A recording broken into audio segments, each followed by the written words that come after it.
I want to talk about the heat, but I want to talk specifically about the heat as a firefighter, because you explain it, and we don't have to go into deep detail because it's explained quite well in the book. But when I started the book, literally when I found out that I was going to be able to talk to you, my first question was like, I mean, it's so hot, and you're in the whole outfit, and it's hot in the outfit, just probably like even on a regular day when you're not around a fire. So how do you stay focused? How do you keep your body from cramping, like all the sweating, all the losing weight, like logistically? How do you do it? And can you sleep at night? Like, I'm curious about the mental and physical health of these 6-month fire seasons. I know you talk about it in the book, but I could read 7 books on just like, this is what I ate today. This is like, this is what my shower is like. Like, how day in and day out are you? Again, I'm just hot in my garage recording this podcast. Do you know what I mean? So like, how are you doing it? How are you? And you have to be focused because, danger, danger, danger, fire.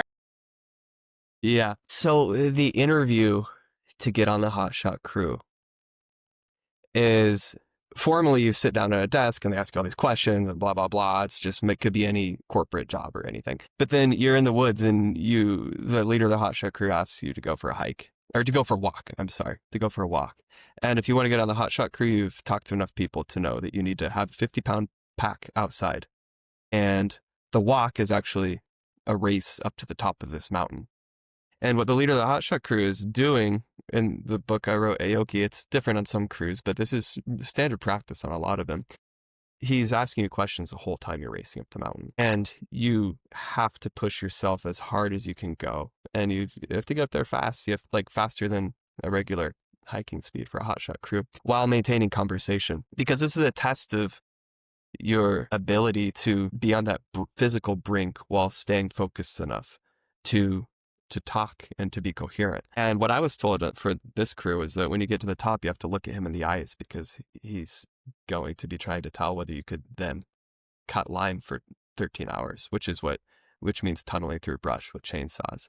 And so at the top of the mountain, he looks you in the eyes and he tells you, great, this is how we get to work. And so I think the answer to that question is, how do you stay focused enough to stay safe, is you have to go into the job with basically an Olympic level of athletic stamina. But that doesn't even include the heat of like, that's just a hike on a day with a pack. But like, it's hot near a fire and you're wearing a lot of things to protect your body. You would think that we'd be wearing a lot of things, but we're really not. You're in a pair of basically cargo pants that are fire resistant. You have a t-shirt on underneath a relatively fire-resistant shirt, and you have leather boots on, and that's it. See, now I'm more scared. See, I'm now mentally, it's actually worse now because I'm thinking, oh, well, I'm really protected, but you're not even that protected. Jordan, how? So you do get used to heat. You do get used to heat. The more you're in heat, the better you are at surviving it not collapsing in it. Does it hurt your skin when you're so close to the heat? You get kind of used to it. Okay. I mean, it does, but you learn how to like tilt your head so that it's blistering a hard hat instead of your skin. Okay.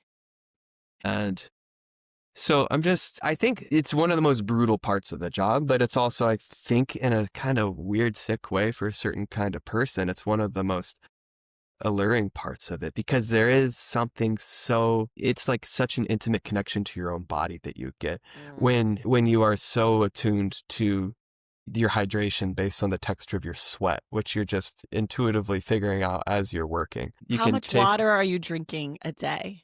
Are you drinking like Gatorade or you carry 6 quarts with you. Okay.